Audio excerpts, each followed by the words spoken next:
please welcome the moderator of the Gas and Oil panel, Mr. Maroun Chammas.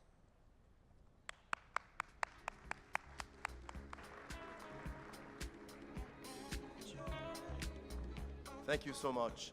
So we're not going to wait for everyone to get seated because the whole conference is running a little bit behind.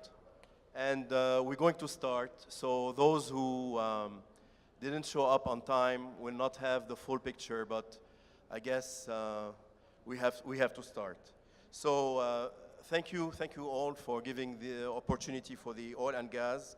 And on behalf of the Lebanese,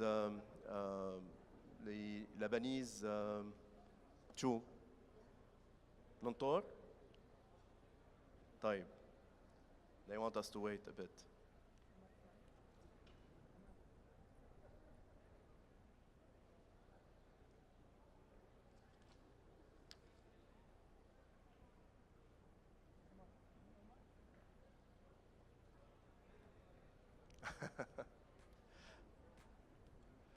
Okay, I'm presenting on behalf of the Lebanese Petroleum Administration, and the presentation is going to be composed in two parts. The first part is going to be the current status of the oil and gas in Lebanon, and the second part will be a discussion with the panelists. Okay. So, just a quick outline. The outline is going to be in 7 points, paving the way to a new sector in the Lebanese economy, the result of the first offshore license round and the next step, Lebanon's prospective natural gas market, number 4, the impacts of a discovery on the economy, what it means for the economy, the investment opportunities, point 6, Lebanon export options, and some concluding remarks. Okay, so it's very important to understand that the fundamentals are there. For those who are still skeptical, the fundamentals to have a real oil and gas sector in Lebanon are there. And the first, it starts with the legislative framework. So there are clear policies, there are laws, there are regulations, and there is a licensing process, and there is also a regulatory agency. So that's the most important, especially when it comes to international companies. Without the proper framework, this cannot work. And we have the proper framework.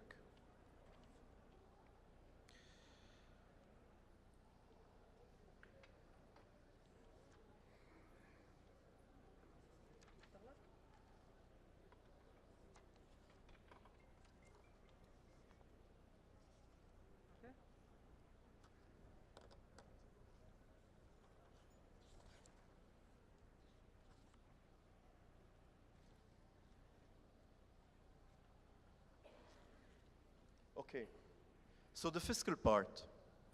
The fiscal part, the contractual framework, production sharing system. What it means basically is in order to start the exploration, what the government has decided is to have a progressive, allowing adaptation to change in prices and volumes. And this is very important because it uses the R factor formula. The R factor formula is a formula that takes into account the production and the cost. And if the production and the cost are similar, it equals 1, it means that there is no gain. But when the formula changes, it means that there is a gain. Bear with me 1 second because I have the order is not correct.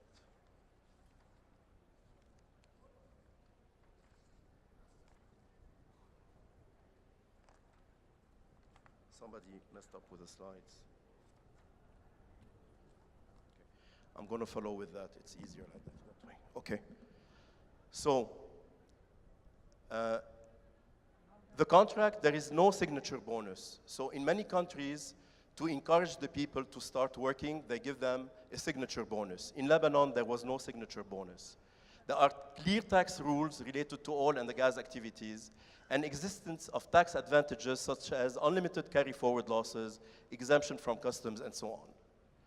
The third point is recovery of cost according to clearly defined criteria. So the people who have invested, the international companies, they can recuperate all their costs. And there is a stability clause in the contract and any force majeure provisions. So basically, the framework for the fiscal and contractual framework is there. Okay.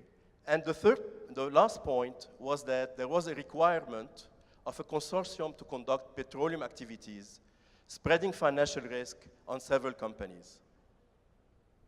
Okay. Right holders bear all costs incurred during the exploration phase. So the government doesn't pay anything to start. It's the people who have invested who bear all the cost. Okay. Here, this chart will show you that there are 10 blocks, and this is what is called the de-risking factor.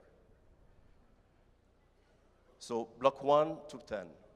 80% has been 3D coverage by mapping, and 100% 2D coverage. The pillars of resources management in Lebanon, there are 4 pillars that will run this industry. The first one is energy security, national demand. So once we have the exploration and once we have a discovery, we will be self-fulfilled.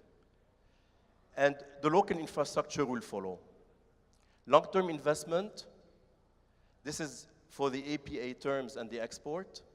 The third part is the sustainability, prudent production, and quality, and health and safety. And the fourth one is the revenue for future generation. So gradual licensing. The licensing is not done all at once. There are going to be, throughout the years, gradual licensing. And of course, the sovereign fund, sovereign wealth fund. Okay. Just a quick overview of how it started. In 2013, it started, but we had to wait 4 years to have the final 2 pending decrees. So, and that was approved after the election of President Michel Aoun. And January 2017, the Minister of Energy announced the opening of 5 blocks for bidding. In January 2017, also the cabinet announced the intention of Lebanon to join the EITI. In April, there was the pre-qualification round, and the deadline of bid was for the submission was in October 2017. And in December, the Council of Ministers decided to grant 2 exclusive petroleum rights to consortium. And this is when the Lebanon entered the operational phase, signing the contract. Okay. So the first licensing round resulted in the award of Block 4 and Block 9.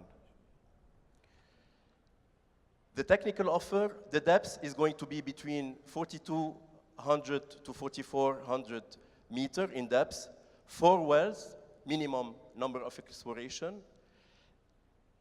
And the date of the first drilling will be Q3 or Q4 of 2019. The total government take for Block 4, so this is the revenue of the government, is going to be between 65 and 71%, and Block 9, 55 and 63%. Now, depending on the block, the revenue is different, and this is totally acceptable. And the way it's going to happen is they will start with Block 9, and then Block 4. So they will do 1 well here, 1 well there. So it's not going to be simultaneous.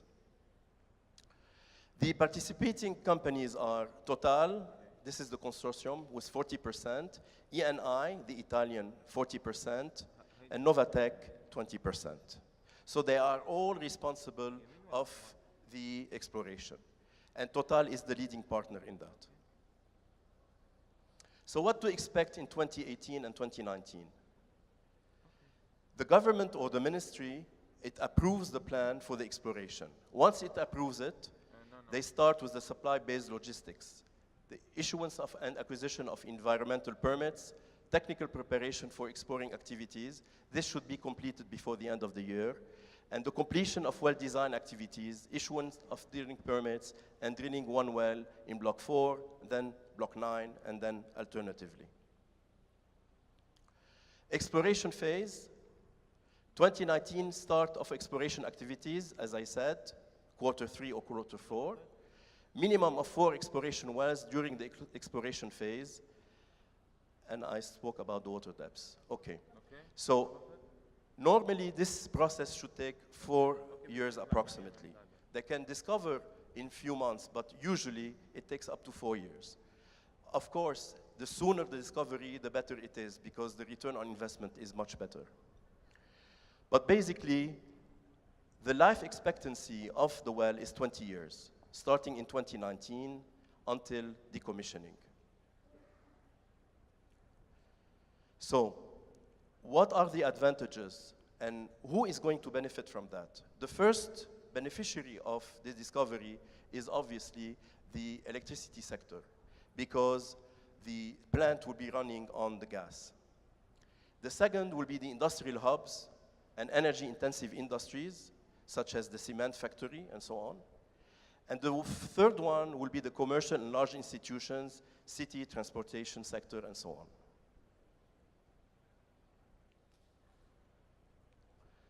Again, the word commercial discovery is what is known in the exploration. So today, Lebanon imports the majority of its energy needs. Provision to supply the local market from indigenous sources of natural gas, if found, and then the possibility of early gasification, as most of existing power plants run on gas. Because now we're also talking about those who know the CFRU. This slide just shows the potential gas to power demand. And as time passes, there is going to be more reliance on the gas, if there is a discovery, and less on the importation. This is the demand that is plotted based on an 8% increase per year. So, again, how is it constituted? What is the offer? What is the agreement between the government and those companies? So the government will have royalties, and he will have at the same time share of the profit and the taxes. The consortium will have the share of the profit, and obviously this is all deducted from the cost. So after the cost is deducted, the share is distributed between the oil companies and the government. Beyond the direct financing return, the economic benefits comes in several forms.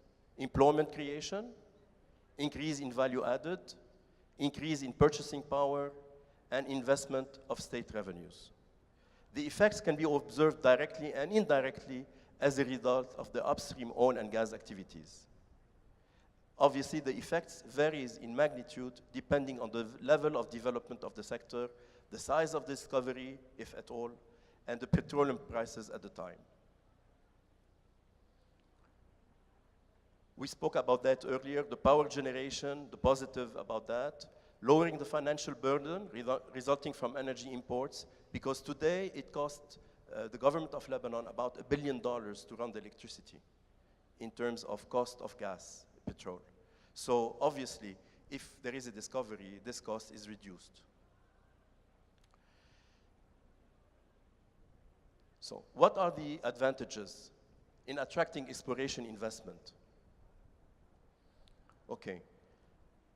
The fact that we have 10 blocks and the fact that this is given at different stages, this is a big advantage because it's not all at once and it will follow a curve. The availability of the data, 2D and 3D, for the geological terrain, oil and gas discovery in neighboring and similar basin. We know for a fact, we have almost the certitude that there is in the economic zone of Lebanon, exclusive economic zone, there is gas. Why? Because we are part of the same basin as Cyprus and the neighboring Israel. So if you want, the real challenge comes when the discovery is going to be made. Is it going to be sooner than later? And this is the important part. And this is obviously, there is a lot of studies around that to find the right well, but there's also a lot of luck. Modern legal and contractual framework, we talked about it, progressive fiscal system, and proximity to large markets. Now, about the procurement, I'm not going to bore you with that, but basically, There is also a process for procurement, and there is also advantage for Lebanese companies. If there is a Lebanese company that wants to provide procurement, it has some fiscal advantages. Upstream industry needs all type of goods and services. So we're talking now about all the different sectors that can benefit, from fresh food and water, drivers and catering, cleaning and maintenance, road and houses, steel and cement, drilling equipment, and so on and so forth. During the panel, we will be discussing with the people in the panel about all of this. So, opportunities for international oil companies and service companies. Well, the opportunity is developing the infrastructure, investment in new technology, securing market share, developing capital-intensive field, investing in the East Med and Lebanon, training local people. All of these are the different steps that are going to lead to the creation of this industry. Potential export option, once local demand is met. The essential is not just to discover. You have to sell the oil that you have found. And obviously, apart from the local market, which is the factories, the electricity factories or the electricity plant, we have to sell the product that we have to European markets. And this can be through the form of two possibilities. Either a pipeline that will go to Cyprus and then to Europe, or through a pipeline that will go to Turkey. Obviously, this is still at the beginning and the negotiations are still ongoing, but you see the importance of the geopolitics in there, and you see why there is a lot of tension between Lebanon and some neighboring countries about the whole subject.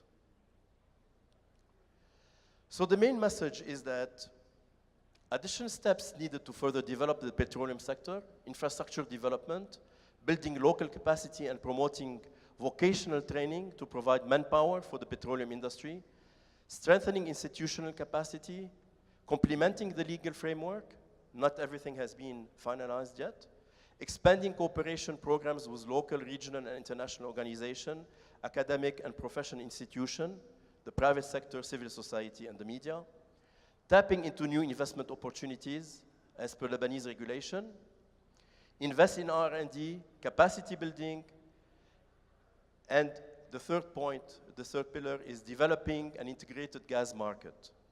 Global nature of industry connecting countries, facilitate gas exports and brings Lebanon to the regional and international scene as a strong energy producing country, invest in existing and new pipelines and power lines to develop wide networks and increase competition among suppliers, so to promote consumer choice, and strengthen political ties across friendly countries. So until the second licensing round, the 17th of May, the last Council of Ministers, it was approved and the recommendation of the administration to prepare a second licensing round. This is being prepared right now, and the official launch will be in 2018, and of the 2018. The second licensing round will extend over 12 months, additional exclusive petroleum rights, developing Lebanon hydrocarbon resources, and intensifying exploration activities, and building on existing momentum. Thank you. Now I'd like the panelists to come and join me, please, so we can continue the discussion.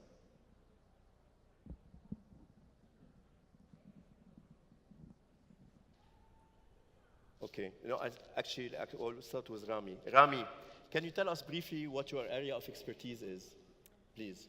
Sure. So, hello everyone. I'm automation consultant for BP. Automation is the field of technology in the oil and gas. So that's my expertise. Okay. What is the Rami, what is the upstream project life cycle and how long it takes for a gas platform to start production? So the upstream project life cycle starts first with the pre-feed. Pre-feed is, as you mentioned before, when you start drilling for wells and see how much reserves do you have, and if you have a business case to basically study and start the project.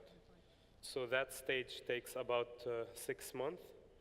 And then after that pre-feed phase, you have the feed phase, which is the engineering. So in this case, Total will start engineering the project, and that phase would take about 2 years. So after these 2 years, they will be able to define vendors and start with the project. After the feed phase, you have the construction phase, which takes about another 2 years. And after the construction phase, you have the commissioning phase, which takes about a year to a year and a half. So overall, the project optimistically should take 5 to 7 years to start with the first oil. So it's a long process. It is a long process, yes, but we can start working on the project and helping Total by being subcontracting before starting collecting royalties. So I would say starting to collect royalties 5 to 7 years after drilling. So, so we can actually start assisting Total probably 2 years from today. Okay. What's the difference between LNG and a regular gas TLP platform? Okay. So I guess everyone here hopes to use a TLP. It's tension leg platform. TLPs are usually cheaper to start and faster to start production than LNGs. So TLP is used when you have a gas pipeline, as you indicated before. So this is where the geopolitical guys should work on to get us into a pipeline to where we can export our gas. If we don't get the pipeline, we will have to go through the LNG, which is a more expensive project and more lengthy. And definitely when you start into getting into the LNG to liquefy the gas and then to deliquefy the gas, it's gonna take about 10% of that gas just for that process to be done. Okay. What are the different types of auxiliary services around the upstream business, and how can Lebanese companies be prepared? Because I think this is the most important point. The international oil companies, usually, these are the people who drill. But what about the Lebanese? What is their role in all of this? Sure, I had this discussion today, actually. And so usually the E&P companies like Total, we call them super majors, they have their own contractors, the big contractors like GE, like Siemens, like Dresser-Rand, FMC, Cameron. These people are the contractors who take basically part in their worldwide projects. So this is one of the projects worldwide for Total, so they're gonna use these vendors, right? But us as Lebanese, we can be sub-vendors for these vendors. And this is, I guess, where your question lies. So first, I think we can help this project and operation by simple services like logistics, like warehousing and supplies, simple maintenance and repairs, overhauling equipments. Of course, they're gonna need things like diving services, services around mechanical maintenance for helicopter services, for example,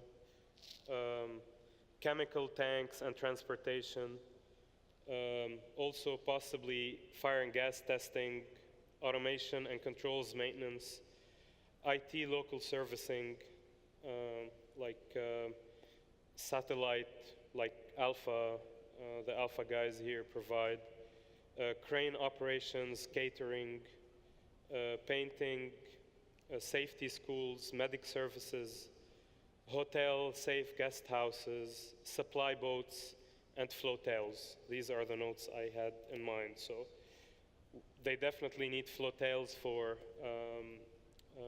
their commissioning and then later on for their turnarounds. Okay, great.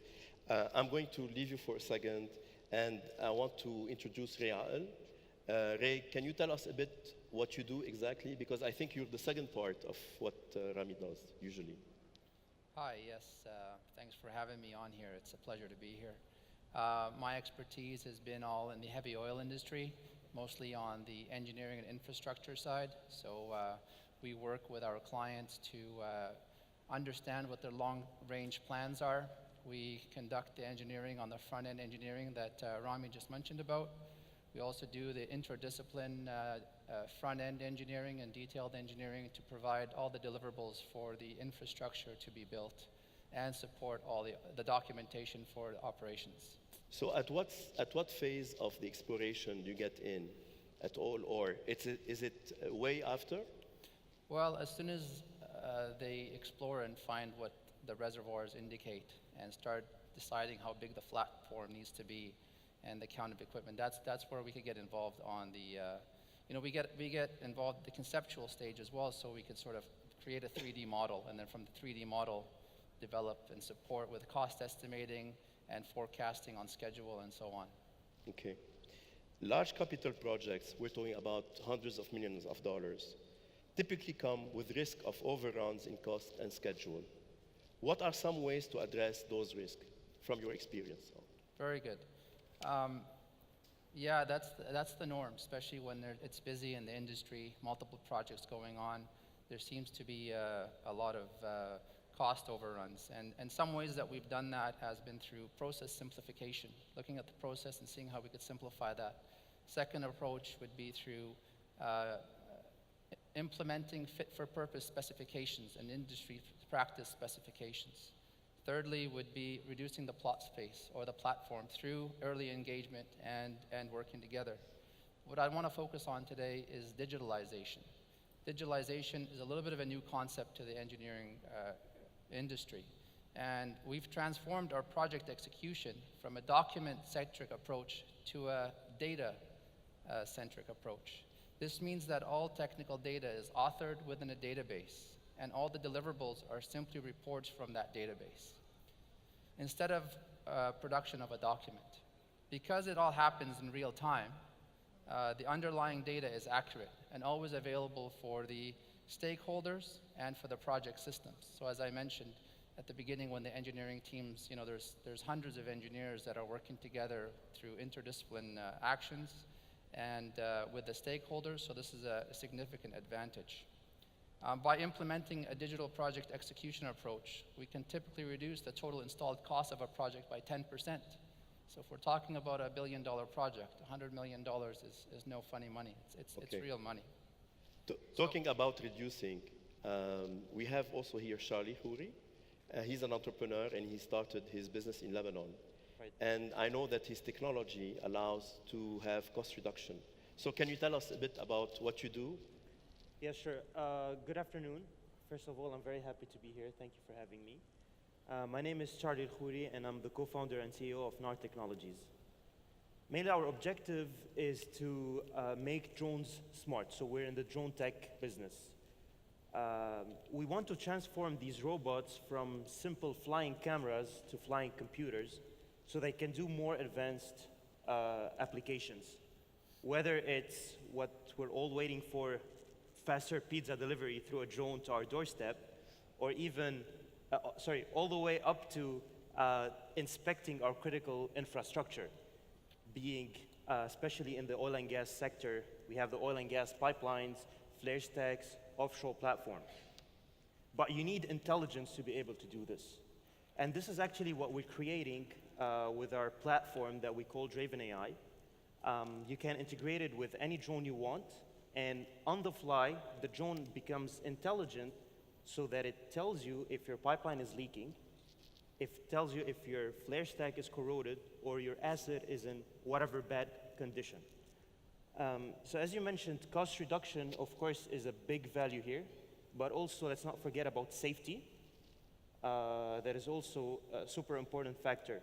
And as a matter of fact, there was a recent study in the UK that mentioned that injuries in the oil and gas industry per year are more than 600,000, and 200,000 because of maintenance and inspection services.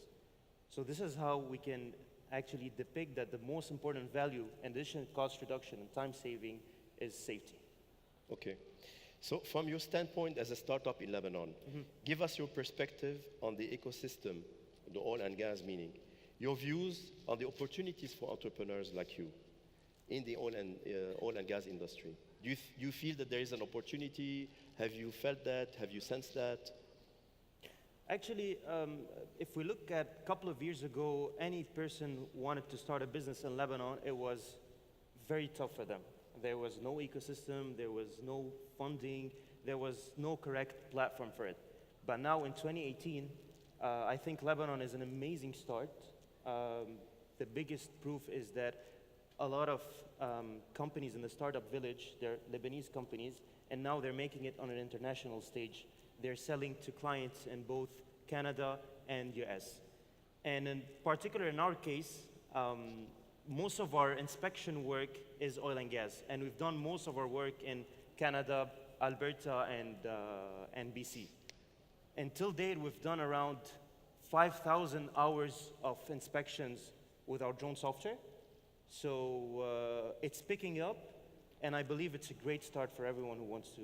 That's great news. To be in Lebanon. Can you tell us if you've signed contracts with which company, if you can mention? Yes, of course. So right now, as I said, we've done more than 5,000 hours of inspection in drone. Most of our work has been oil and gas pipelines in Alberta. We work with service providers in all over Canada. And we've done bridge inspections. So last week I was in Philadelphia, and we were working on inspecting a drone, inspecting a bridge using a drone. I've also done flare stacks. I mean, any kind of asset that's really hard for people to access, or it's dangerous for them to access, a good substitute and a safe substitute is being the drone inspection. Okay, thank you. Let me introduce my next panelist, Dr. Karim Zaghib. Dr. Zaghib, I thought first that you were Lebanese, but then at lunch I discovered that you're not. But we will adopt you anyways. Dr. Zaghib, from what you've heard so far, the presentation and the other panelists, do you feel that Lebanon is well positioned to start really a new industry, which is oil and gas? Do you feel that there is potential? So, مساء الخير. Merci de l'invitation. I'm going to speak French and English. So, je travaille pour Hydro-Québec. Hydro-Québec, c'est une compagnie d'électricité qu'on a une production fiable, un transport d'électricité fiable et une distribution fiable. Et en revanche, ça fait 30 ans que j'ai développé des batteries sécuritaires pour le stockage. Parce que les moyens pour l'électricité, il y a deux types, la production et le stockage. La production, elle peut se faire par le soleil, le vent. Il n'y a pas de nucléaire au Liban, mais le nucléaire. Le gaz, le pétrole, c'est important. Donc, il n'y a pas une solution unique pour le Liban.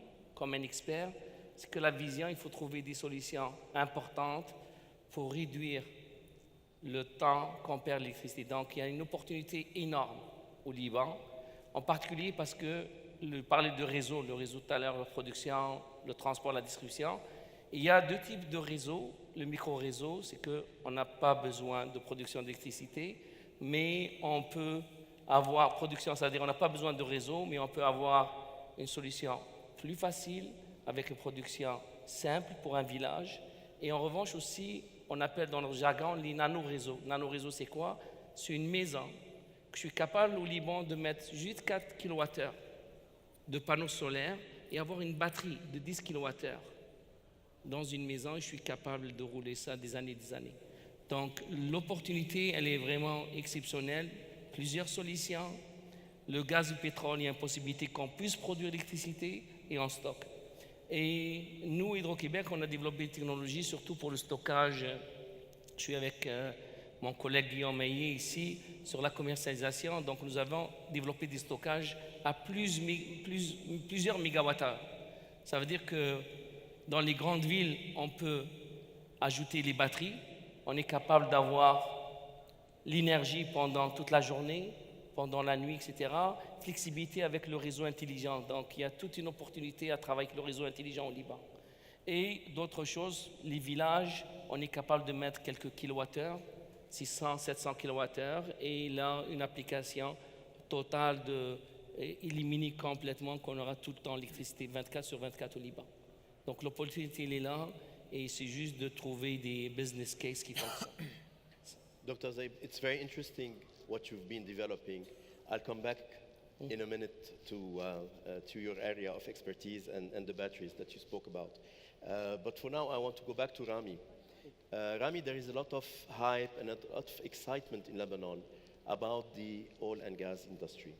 And people are starting forming companies, you know, they're all over the place, especially Lebanese are entrepreneurs, and you know, they think they want to ride the wave. So do you think now, I mean, with the beginning of the exploration, is it the time now, or they can wait? I mean, we don't want to drain them. We don't want them to start spending too much money. When is the right time for service company to start providing or to prepare themselves? Okay, so I think for sure it's time to start preparing. You don't have to start investing a lot of money, but you should have at least prepared something before the wave hits you very fast. So to be in the service industry with such an industry, you have to have the right training, you have to have the right centers, you have to build the right infrastructure, and you have to train your people right to fit the market. Okay, you visit often Lebanon. Yes. Have you seen this happening? Have you seen the training centers at the university level? We have Dr. Jabra, where is he? He's there, okay. Do you feel that our universities are equipped? Do you think that they are ready? So I work... We want an honest question, an honest answer. Yeah, sure. So I work closely with universities in Lebanon. I work mainly with AUB, NDU, and Lebanese University. And I can tell you very honestly that they are very much focused on one area, which is the petroleum engineering and base. It's called base management. Base management meaning everything related to subsea engineering. Okay. I think what they are missing is the technical aspect of things. I think we need to The practical, you mean the practical aspect? Practical of aspect. Things? Instead, for example, Middle East Airlines, they have created a simulation center Yes. to teach their pilots to operate the airplane. But I think in the oil and gas industry, we're focusing too much on how to create the airplane versus how to drive the airplane. And we don't have a center that teaches engineers or people or operators or technicians how to drive the sector versus then creating the sector or creating. So speaking of this, I think we are missing big opportunities on creating training centers for simulation and testing. And this is one of the areas I spoke to a few people here about. I think they need to invest in. I want to ask Charlie, because you're the person who graduated the most recent. Your experience at the university level, do you think that a lot needs to be done on that end? Actually, I remember when I graduated, a lot of new majors started opening up, such as petrochemical engineering.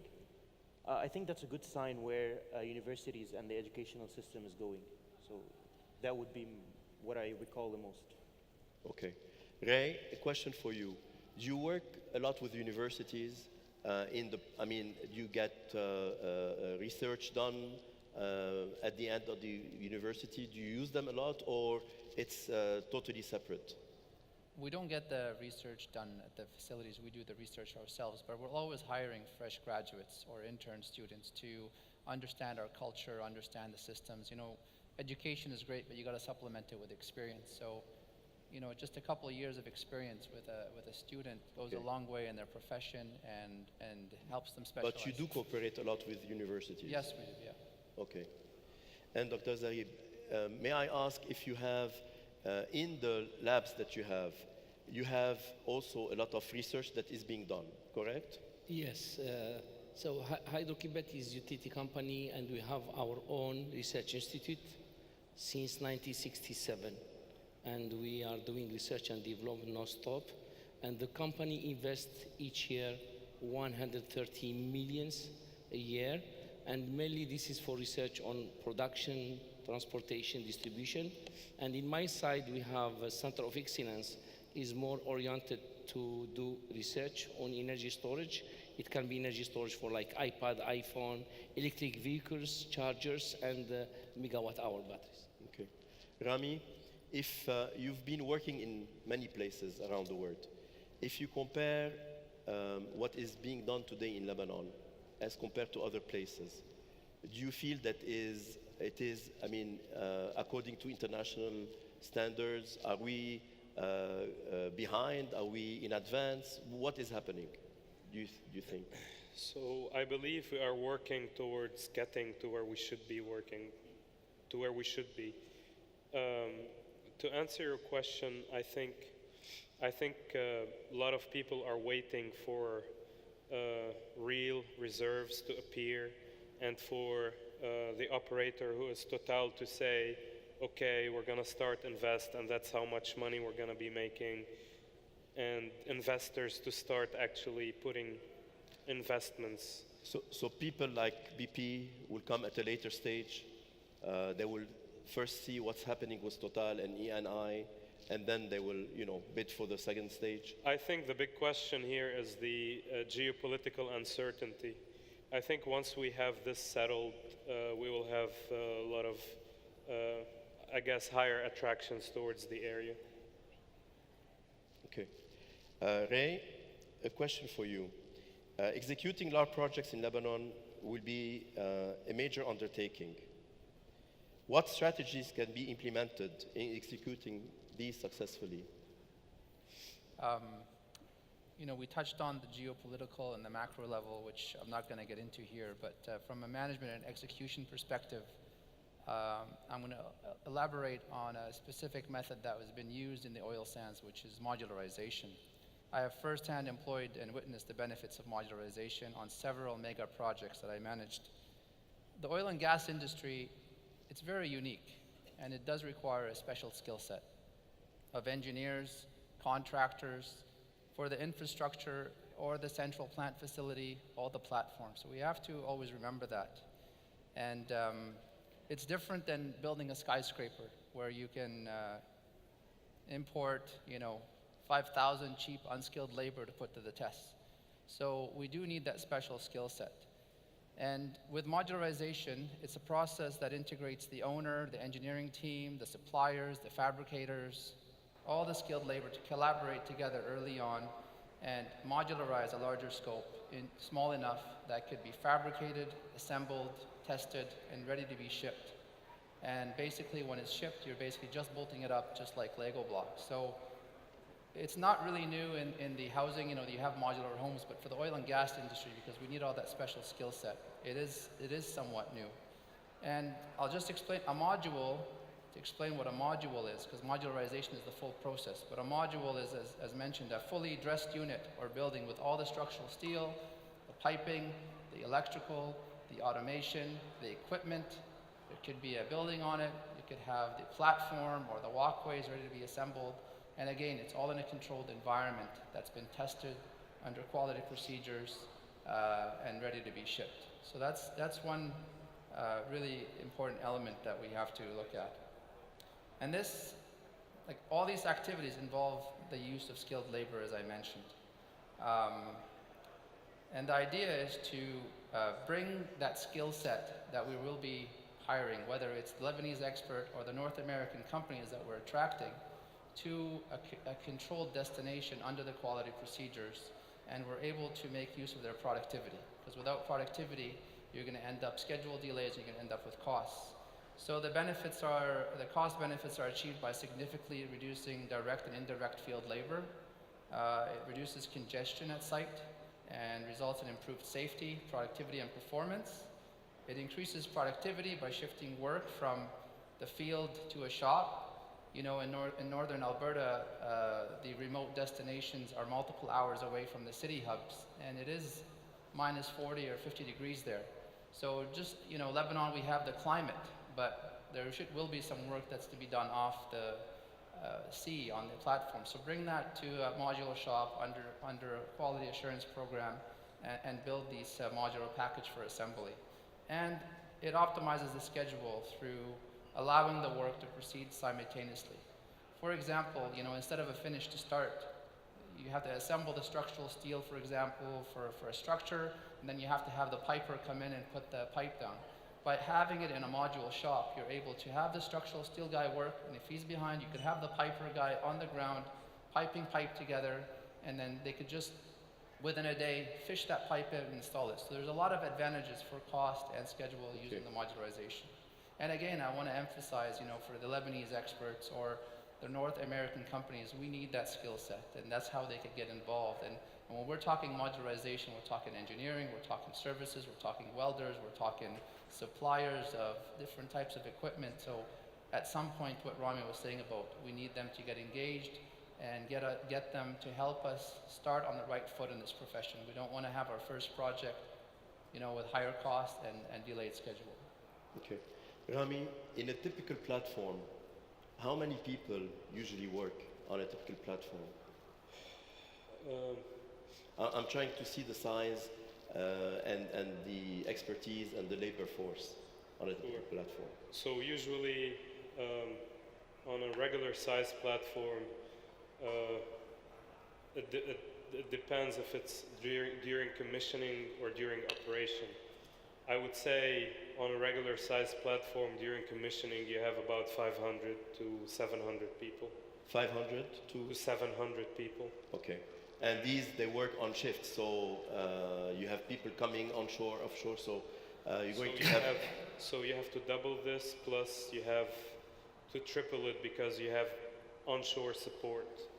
Okay. So I would say you can account up to 2,000 people. 2,000 people for every platform. These are direct jobs.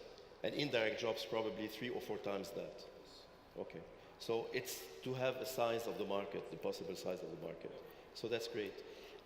Charlie.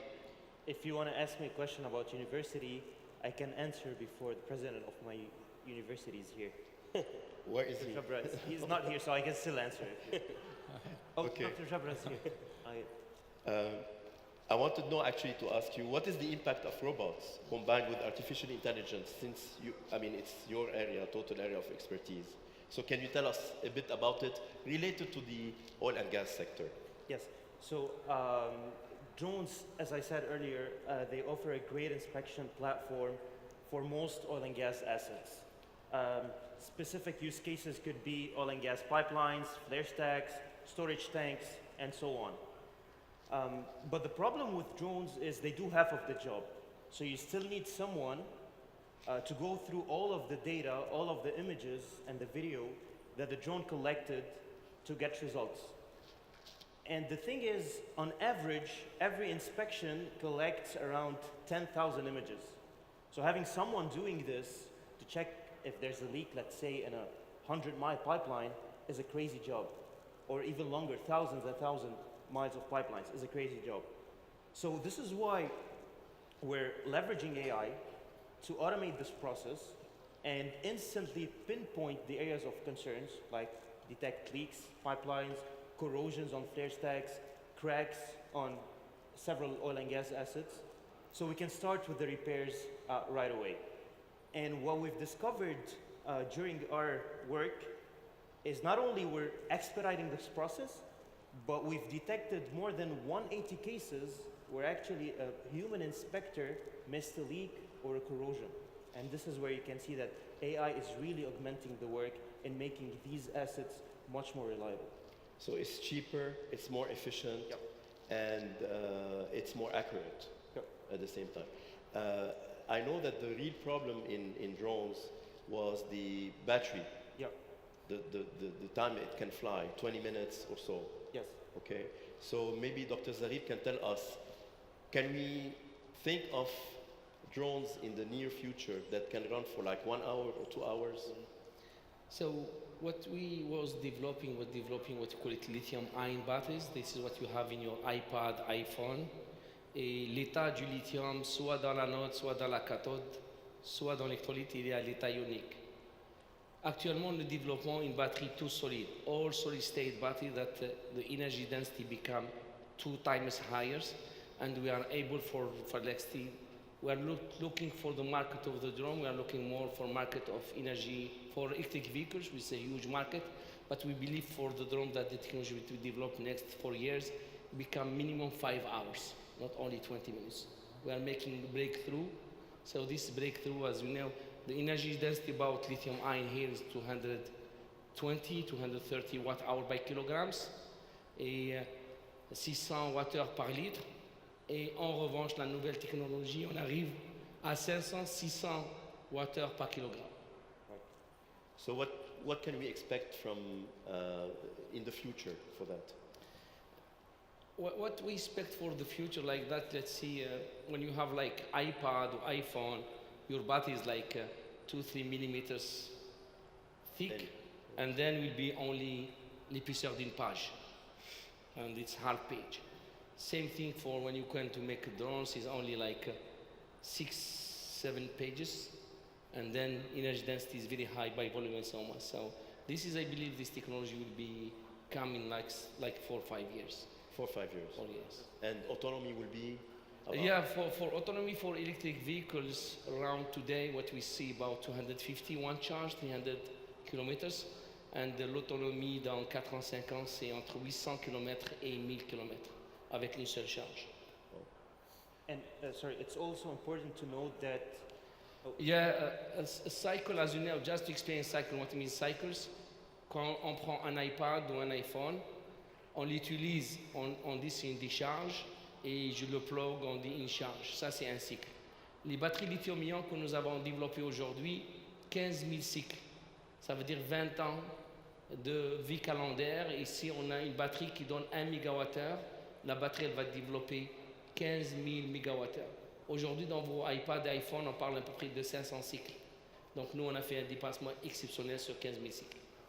So, Dr. Zaghib, you feel there is a race between the traditional oil and gas, fossil fuels, and the different energies like solar and wind and so on, and where your company is focusing right now? Do you feel that you are competing or it's complementary? I'm not going to, we are not competition because this is, it depends about geography, it depends about the place. Here in Quebec, because we have huge water of hydroelectricity, 99% de notre production, c'est avec de l'eau. Mais en revanche, il y a d'autres pays qu'on a besoin, on a le gaz et le pétrole. Pour moi, c'est une complémentarité. Il y a des pays qui ont plus de vent, donc l'utilisation du vent. Donc il faut suivre un peu, c'est quoi la ressource naturelle du pays lui-même, et à partir de ça, on s'associe un gaz. Donc nous, on ne voit pas qu'il y a une compétition. C'est stratégique parce qu'on a de l'eau ici, on est dans l'hydroélectricité. C'est posant l'Alberta qu'ils ont le pétrole, le gaz, et trouver des moyens de diminuer l'émission de CO2 et l'utilisation du gaz aussi. Là. Donc il y a des pays en Afrique qui ont juste le gaz, il n'y a pas d'eau en Afrique, donc on ne peut pas faire l'hydroélectricité, mais en revanche, le stockage, c'est un dénominateur commun de toutes les productions. Soit le gaz, soit le pétrole, soit les solaires, l'éolien, etc. Donc il n'y a pas de solution unique, il n'y a pas de compétition entre les technologies. C'est une complémentarité. Complémentaire. Parce que many people always talk about, you know, the battle between the different energy, but you're just saying that it's complementary. I think it's complementary, and each sources will be existing for over 1 century if you are here. Okay. Ray, very briefly, what are the opportunities and benefits for the private sector? I'm talking about Lebanon specifically, as a result of the oil and gas. Your view of that, obviously. Okay. So it's important to note, as you mentioned earlier, that the Lebanese Petroleum Administration have passed the Exploration and Production Agreement and the Petroleum Activities Regulation, which state that the procurement of goods and services shall be done through public tender, as you mentioned, and through a public procurement procedure. So that's great news for the Lebanese experts and Northern American companies. And that preferential treatment shall be given to the procurement of Lebanese originating goods and services manufactured, constructed, or performed in Lebanon by Lebanese or by entity owned and controlled by Lebanese. So if we don't have, if we don't have that company in Lebanon, we can create partnerships. And when you create partnerships, you're attracting Northern American interest to that region, which is really important. And when you have that, you're creating more jobs for the Lebanese and for others to join this journey with us as we're discovering and building the energy sector in Lebanon. So the incentive for procurement of Lebanese supplies are 10% higher than non-Lebanese for services and 5% for sources.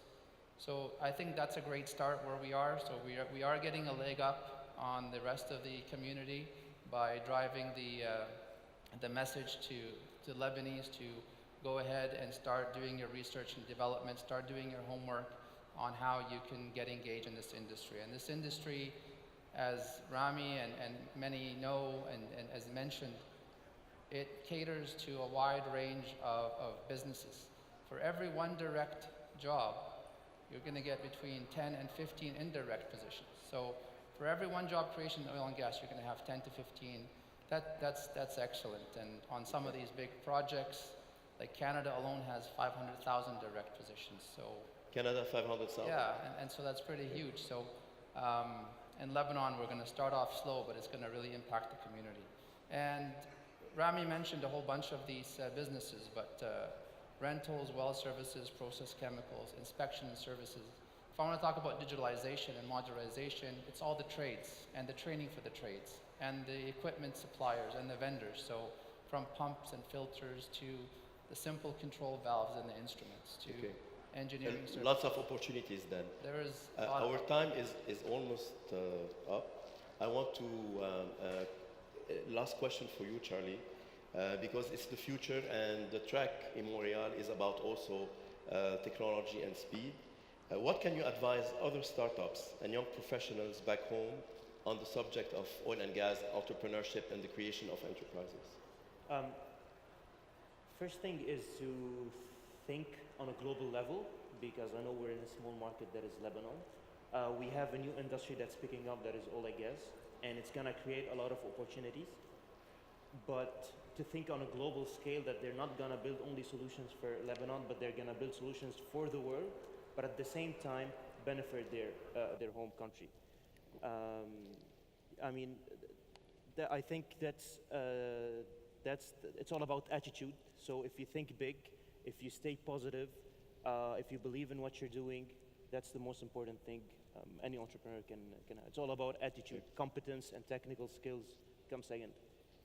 Okay, I want to thank Minister Bassil for joining us at the conclusion remarks. Minister, I have to say, without your efforts, and I've been watching and وكبت معك كل الفترة يلي حضرتك كنت أنت عم تشتغل مشان الأويل and gas, and you are a man of vision. You saw this and you wanted to put in place all the right structure. So really thank you, because you opened the door for a whole new industry. This industry is the wealth of Lebanon, the wealth of the young and the people who work there. And I think you deserve a big applause from all of us.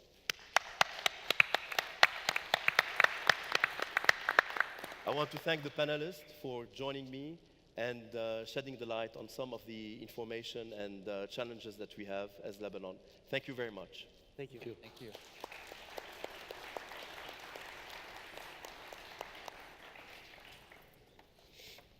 If you wouldn't mind joining us on stage, we're going to present the moderator and the panelists with an award as well.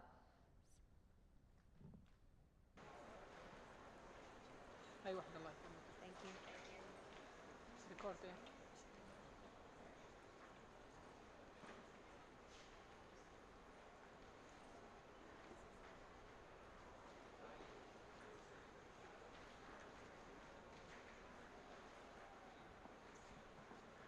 أرجع معه.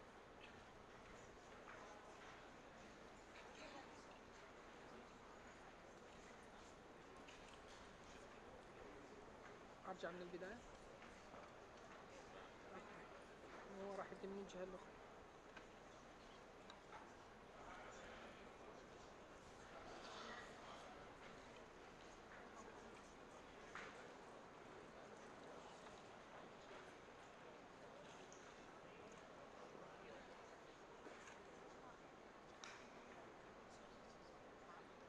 Yeah.